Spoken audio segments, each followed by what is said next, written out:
Good morning.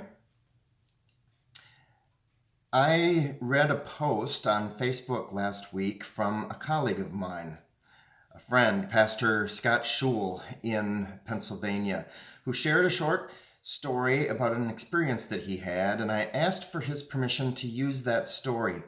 I think it's powerful, and I want to share it with you this morning. He wrote, "Late Monday night, I got the call from the funeral home. Can you come out to the cemetery Thursday at 11 and do a graveside service?" "Of course," I replied. "Is it one of our members?"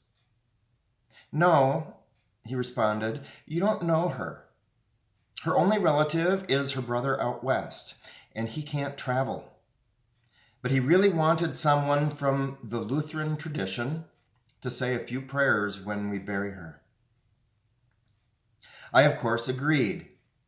In this awful year of 2020, too many people have died alone. No one should ever die alone. Though I'm quite confident the angels themselves would circle her final resting place, it seems important that a few of us mortals be there as well to pay our respects to one we didn't know, simply because she is a fellow human being and thus worthy of our respect and honor. As I've reflected on the experience this morning, I continue to be struck by the faith of the decedent's brother. He doesn't know me, but he trusted that the scripture and prayers I would offer would be meaningful. It's too easy to fall into the habit of thinking our pages of words are just scripts or little boxes to check that fulfill an obligation. But by God's grace, these words live and breathe and have the power to transform hearts. And so as I walked away, I snapped this little picture to remind myself that what we did this morning was a holy act of defiance aimed at 2020 and death itself.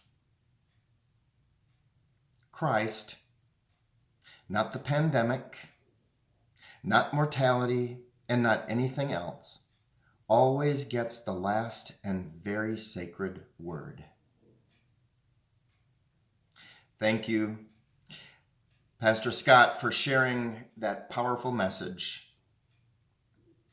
I don't know that there's anything else that I can add to that this morning. It is a reminder to keep the main thing the main thing. And my light just went out. It's time to end. God bless you. Have a great week. Goodbye.